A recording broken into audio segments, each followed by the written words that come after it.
ગુજરાત સરકારે બકરી ઈદ ઉલ અદાની જાહેર રજાની તારીખમાં ફેરફાર કર્યો છે।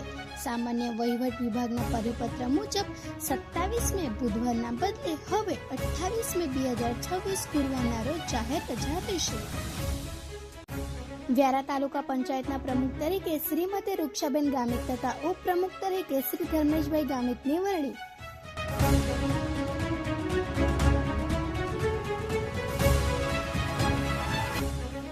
બાલોદ તાલુકાના પંચાયત પ્રમુખ તરીકે શ્રી ધીરેનભાઈ ગામિત તથા ઉપપ્રમુખ તરીકે શ્રીમતી જ્યોત્સનાબેન આહિરની વરણી।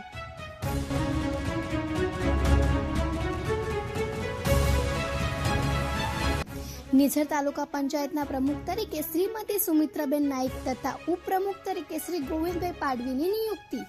કુકરમુંડા તાલુકા પંચાયતના પ્રમુખ પદે શ્રીમતી રાજીલાબેન પાડવી તથા ઉપપ્રમુખ પદે શ્રી કૃષ્ણભાઈ શિરસાટની વરણી। તાપી જિલ્લાની સોનગઢ તાલુકા પંચાયત પર આઝાદી બાદ પ્રથમ વખત ભારતીય જનતા પાર્ટી ઐતિહાસિક વિજય મેળવ્યો છે। સોનગઢ તાલુકા પંચાયતના પ્રમુખ તરીકે શ્રી દિનેશભાઈ રાનિયાભાઈ ગામિત તથા ઉપપ્રમુખ તરીકે શ્રીમતી નીલાબેન પ્રવીણભાઈ ગામિતની વરણી। ડોલવણ તાલુકાના પંચાયત પ્રમુખ તરીકે શ્રી અજીતભાઈ ગામિત તથા ઉપપ્રમુખ તરીકે શ્રી હિતેશભાઈ ચૌધરીની વરણી।